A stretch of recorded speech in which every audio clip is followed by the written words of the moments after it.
Welcome back. सभी student का स्वागत है आपके इस एजुकेशन एकेडमी पर।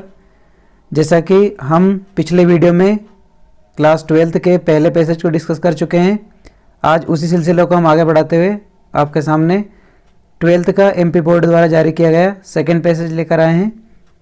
मैं आप लोगों से ये उम्मीद करता हूँ कि आप लोगों ने माध्यमिक शिक्षा मंडल द्वारा जारी किए गए प्रश्न पत्र को डाउनलोड किया होगा तथा उसकी PDF निकलाने के बाद आप YouTube से पढ़ रहे होंगे, जिससे आपके एजुकेशन में इम्प्रूवमेंट आए। देखिए पैसेज सेकंड है आपका, स्क्रीन पर आपको दिखाई दे रहा है। Akbar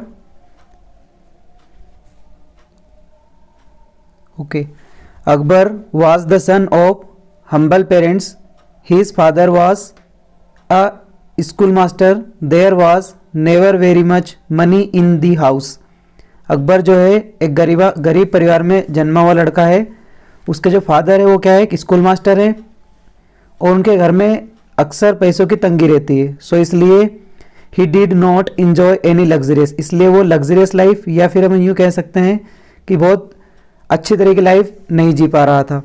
all he wanted was to learn more and more, इसलिए वो ज़्यादा से ज़्यादा चीज़ों को सीखना चाहता था। Books were not easy available then as they were had written and very expensive. उस टाइम पे जो किताबें थी वो काफ़ी एक्सपेंसिव होती थी, महंगी होती थी, क्योंकि वो हैंड रिटन होती थी। इसलिए अकबर ज़्यादा प्रीशियस किताबों, ज़्यादा जो वैल्यूएबल किताब है उनको नहीं ले सकता था, इसलिए उसके हाथ में जो किताब आती थी उनको वो पढ़ लेता था।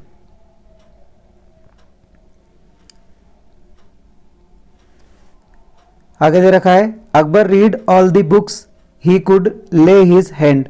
अकबर ने जो अपनी किताबों में जो किताबें अकबर के हाथ आ जाती उसने उस किताबों को लिया और पढ़ा। In due courses he mastered Arabic, Persian, philosophy and astronomy and dreamed of getting a position eight court. आखिरकार अकबर ने जो बुक उसके पास थी उनसे अपना पर्शियन, फिलोसॉफी, एस्ट्रोनॉमी और अरबिक इन सभी की पढ़ाई करी। आखिरकार उसने सपना देखा कि अब वो इन किताबों के पढ़ने के बाद में एक लर्नेड बन चुका था, तो ये चाह रहा था किसी प्रकार से उसे एक पोजीशन मिल जाए, कहाँ पर, राजा के दरबार में।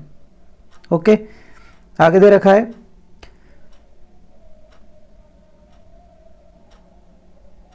बट फॉर दिस, इसके लिए one had to really excel in some field, परंतु इसके लिए उसे किसी एक क्षेत्र को चुनना बहुत जरूरी था। Also one needed a pattern close enough to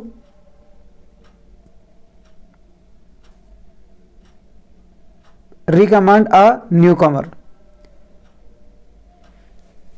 यहां दे रखा है आपका बट, परंतु फॉर दिस, इसके लिए one had to really excel some field, also one needed to patron. Patron means होता है a person that connected with the king, ऐसा पर्सन जो राजा से कनेक्टेड हो उसे बोलते हैं patron. Close enough to the empire, ये लिख दिया उसने वापस, जो राजा से बहुत ज़्यादा संबंध रखता हो। फिर आगे दे रखा है आपका जो कि राजा के पास जाकर के उसकी बातों को रखे। एक ऐसे व्यक्ति की तलाश किसको थी? अकबर को थी। It was a few month before he could find a Patreon and a few more months before he could find a suitable opportunity to recommend him to the emperor। आखिरकार उसे राजा के दरबार में कुछ समय के पश्चात एक अपॉर्चुनिटी मिली जिससे वो अपने आप को वहां पर ले जाने लायक साबित कर पाए। Who asked what he had learned and what work he could do। अब उससे यहाँ चीजें पूछी जाना तय थी कि वो क्या कर सकता है और क्या नहीं कर सकता। On hearing the same, इस बातों को सुनकर के ही से उसने कहा we are please to give the youth man a chance. फिर राजा के पास में जाकर के उसके जो खास व्यक्ति उसने कहा कि हमें अकबर को एक मौका देना चाहिए। So let him take charge of royal poultry house. तो राजा ने उसे लॉयल जो पोल्ट्री हाउस होता है जहाँ पर मुर्गे को पाला जाता है उसमें काम करने का मौका दिया। When he heard the news Akbar was broken, heart broken. जैसे ही अकबर को एक पता चला कि उसे किसकी नौकरी दे दी गई है, मुर्गियों के पास रहने की या फार्म हाउस पे ड्यूटी देने की दे दी गई है, तो उसका हार्ट ब्रेक हो गया। क्यों हुआ? क्योंकि वो तो एक स्कॉलर था, है ना, उसका काम क्या था? लोगों के डाउट को दूर करना और अच्छी पोजीशन पे बैठना। लेकिन उसको इस काबिल राजा ने नहीं समझा और उसे किसके लिए तैयार करा? पोल्ट्री हाउस में काम करने के लिए। He a scholar capable of debating with most learned man was asked to look after chicken hens, ना कि चिकन हेन्स में उसको रुचि थी, क्योंकि वो बहुत ज़्यादा पढ़ा लिखा व्यक्ति था, तो उसे किनके पास बैठना था? लर्नेड मैन के पास बैठना था। पर जब राजा ने उसको ड्यूटी दी तो वो कुछ कर नहीं सकता था। आगे दे रखा है, all the same he got down work with great determination. जैसा राजा ने कहा उसी काम को उसने अपने डिटर्मिनेशन के साथ करना प्रारंभ करा। आगे दे रखा है, his only concern was hens. अब उसका केवल एक ही काम था और वो क्या थी? सारी मुर्गियों की देखरेख करना। आगे दे रखा है, he saw to it that they were well fed and had clean water. अब वो उनको क्या करता? अच्छे से खाना खिलाता, उनको पानी वगैरह पिलाता, साफ करता, उनको दिन भर साफ स्वच्छ बनाए रखता। That their living quarters were clean, उनके जहाँ पर वो रहती थी मुर्गियाँ उसे उसने साफ करा, क्वार्टर को, उनके रहने को। If a fowl took, fowl means hens, मुर्गिया, फाउल टू किल, यदि कोई सी मुर्गी बीमार पड़ जाती, that it was separate from the others and given a proper treatment. तो उसे क्या कर देता था वो? यदि कोई सी मुर्गियाँ वहाँ पर बीमार हो जाती तो उन मुर्गियों में से जो बीमार मुर्गी उसको अलग रख देता और उसका ट्रीटमेंट प्रारंभ कर देता।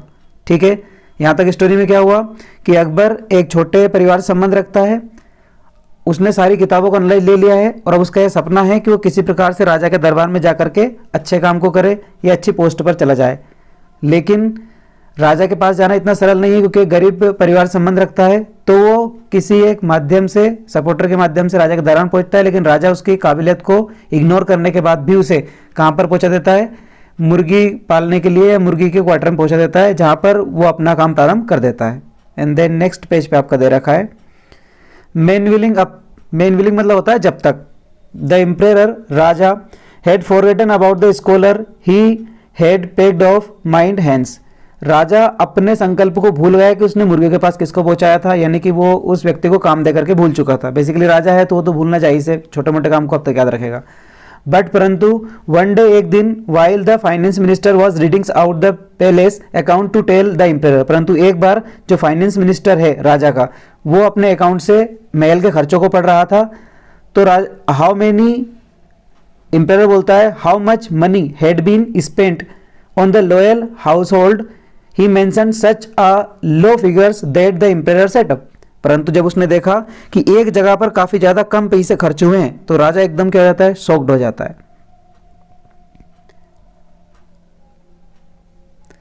Have most the hens died, राजा तुरंत ही क्वेश्चन पूछता है, क्या अधिकतर मुर्गियां मर गई है क्या?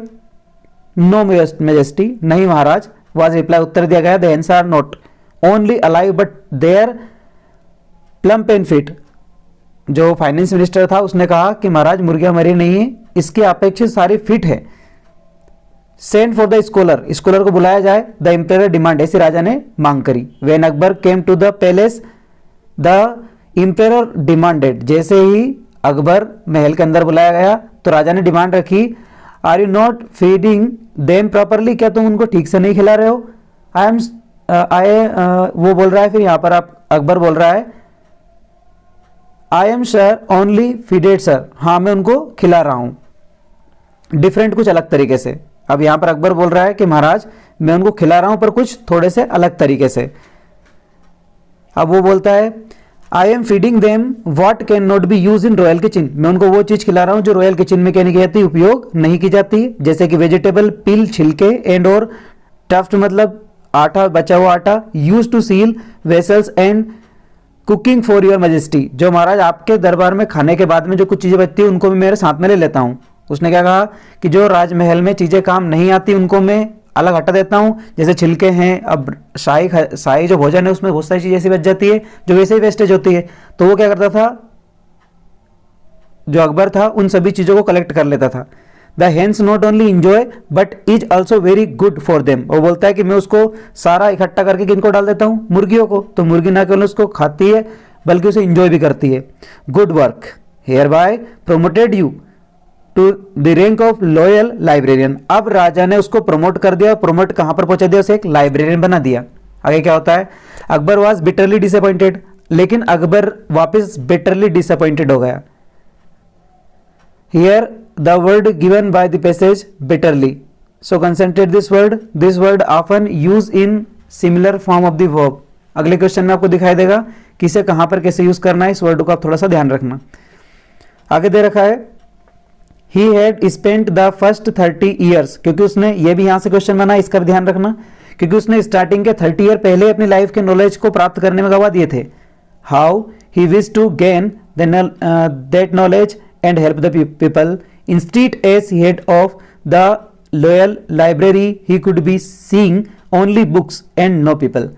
उसकी ये इच्छा थी अकबर की, क्योंकि पहले ही वो 30 ईयर से क्या कर रहा है, बुकों को पढ़ रहा है और इतना नॉलेज ने गेटअप कर लिया है कि वो लोगों की सहायता करना चाहता है अपने ज्ञान के माध्यम से, परंतु राजा का आदेश है, क्या कर सकता है। सो बट डाउन मतलब एक्सेप्ट कर लेना। To origins the library a year later the empire come to visit the library. A year later, एक वर्ष के बाद में जब एम्पायर वापस लाइब्रेरी में पहुंचता है तो वो क्या देखता है, ही वॉज सरप्राइज, ही मतलब कौन है यहां पर, king, was surprise to find each books covered with packet of silk. राजा एकदम से शॉक्ड हो गया, क्योंकि अब तक सारी जो लाइब्रेरी थी वो अस्त व्यस्त थी। Now this condition the library is also very good conditions, बहुत अच्छे तरीके से दिखाई दे रही है। सो इसलिए वो क्या जाता है, सरप्राइज हो जाता है, क्योंकि सारी जितनी भी सारी बुक उसमें रखी है सब क्या है, सिल्क से, वेलवेट से, ब्रोंज से, इन सभी चीजों से क्या कर रही है, सजा दी गई है। ओके, फिर आगे दे रखा है there were hundreds of books and one without cover. अब बुक की नंबरेबल काफी कम है, क्योंकि आपको पता है सारी बुक हैंड रिटन है, तो बुक तो कम थी उस टाइम, लेकिन सारी की सारी बुक किससे थी, कवर से ढकी हुई थी। यू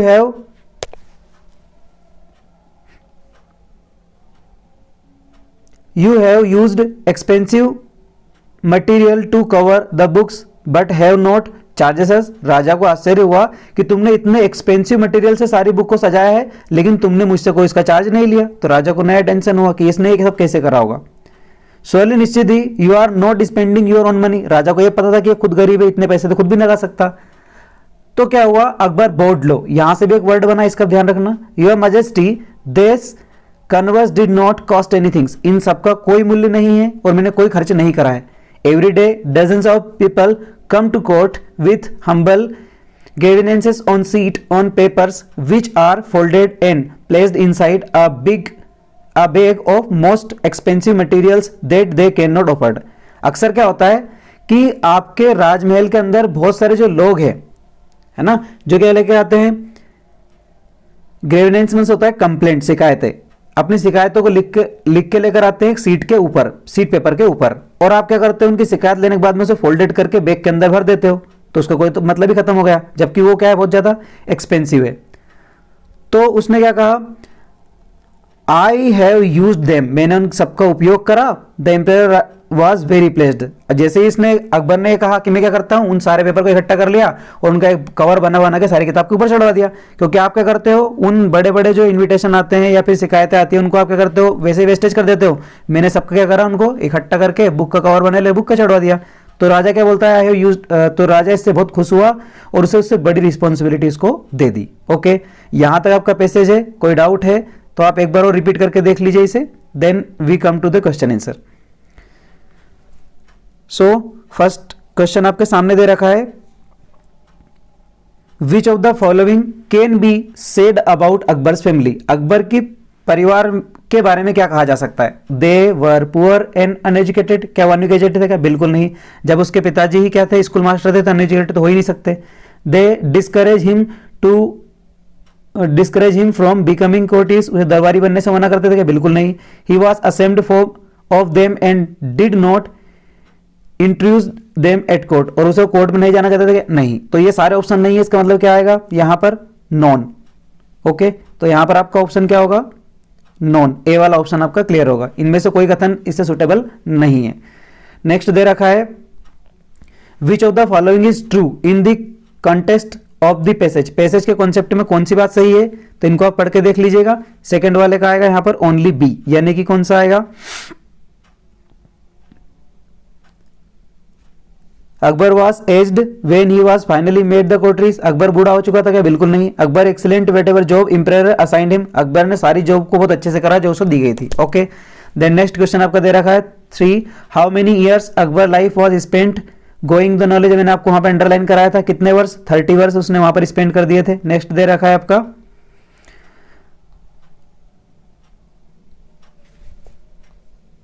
ओके ये दे रखा है आपका fourth question, choice the word which is the opposite in the meaning of, ये बताया था बिटरली का आपको अपोजिट मीनिंग बताना है, तो बिटरली का क्या आएगा यहाँ पर, ग्लेडली, क्योंकि बिटरली यहाँ पर कड़वाहट के लिए यूज नहीं किया गया है, नेगेटिव सेंस में यूज किया गया है लिटरल मीनिंग से, तो उसका अर्थ आया ग्लेडली, प्रसन्नता से, बहुत, यहाँ पर बिटरली मतलब बहुत कड़वाहट के साथ में, बुरे बर्ताव के साथ में, तो यहाँ बहुत खुशी खुशी ग्लेडली। ओके, नेक्स्ट दे रखा है question number 5, how did Akbar handle his appointment as royal librarian, royal librarian बनने के बाद में उसने किस प्रकार से अपने आप को संभाला वहां पर, तो इसका ऑप्शन आपके साइड से सी होना चाहिए, he was disappointed but put his best offered into the job, efforts, sorry यहां पर एफर्ट्स है, उसने ये कहा डिसअपॉइंट तो हुआ लेकिन उसने अपने सारे के सारे एफर्ट्स, अपने सारे के सारे प्रयासों को अपने वर्क के ऊपर लगाया, सो उसको उस काम में भी सफलता मिली।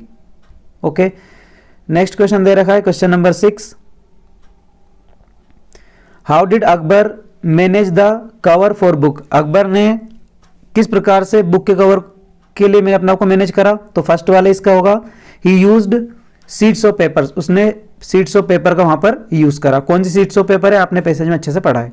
Question number 7, why did the emperor send Akbar when he was charged the poultry house, जब अकबर को पोल्ट्री हाउस का चार्ज दे दिया गया, why did, क्यों एम्पेरर राजा ने सेंड वापस बुलाया था अकबर को when he was in charge of poultry, जैसे मतलब मुर्गियों का पालन करने के लिए चार्ज दे दिया गया था लेकिन उसे वापस क्यों बुलाया गया, तो इसका ऑप्शन आपका होगा C, to understand why the poultry was thriving despite reduce expenditures of them, यानी कि उसके जो पोल्ट्री हाउस है उसमें इतने कम खर्चे के अंतर्गत उसने इतना सारा काम कैसे किया, इसको जानने के लिए राजा ने उसको अपने महल में वापस बुलाया। क्वेश्चन नंबर 8 दे रखा है, what lesson can be learn from the story, हमें इस लेसन से कौन सा सीख मिलती है या क्या हम सीखते हैं, तो पहला वाला, patience and hard work will help one achieve success, किसी एक व्यक्ति को सफलता देने के लिए उसका हार्डवर्क और हार्डवर्क के साथ साथ पेशेंस का होना जरूरी है, both are important for us, patience and hard work. Question number 9 दे रखा है,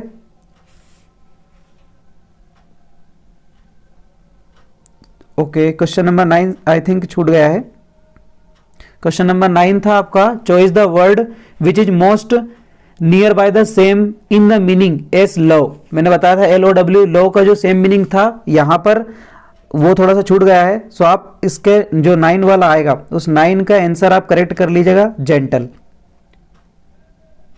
ओके, बाय मिस्टेक वो छूट चुका है, प्लीज इस चीज को अरेंज कर लीजिए, क्वेश्चन नंबर 9 में आएगा यहां पर gentle. Okay, let's come to the last question of this chapter 10, choice the word which is the same, okay, choice the word which is most near by the same in meaning as close, ये भी आपका आया हुआ है close होना, अब close मतलब बंद करना नहीं होगा, यहां पर अर्थ आएगा जो बहुत ज्यादा राजा को क्या हो, प्री हो, तो उसके लिए यूज होगा dare. Okay, let's come to the end of this passage, मिलते हैं अगले पैसेज में, have a nice day, thank you all of you.